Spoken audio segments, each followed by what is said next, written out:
আজকের রান্নাটাকে পোলাও বলবো না বিরিয়ানি বলবো সেটা তোমাদের উপরই ছেড়ে দিলাম, পুরোটা দেখে জানি। নমস্কার বন্ধুরা, আমি শম্পা। আমার নতুন আরেকটি ব্লগে তোমাদের সবাইকে স্বাগতম। আমি এখানে রান্না করছি পোলাও। আসলে পোলাও না, এটা বিরিয়ানির মতোই হবে কিন্তু পোলাও।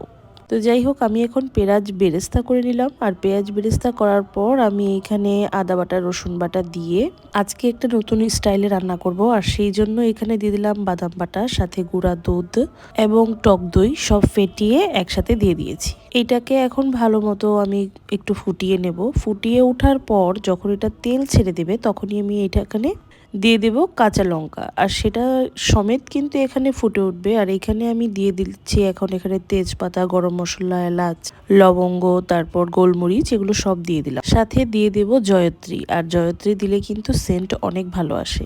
এই পোলাও মানে পোলাওটা আসলে বিরিয়ানি বা পোলাও তুমি যেটাই বলো না কেন, এর মাঝখানে যদি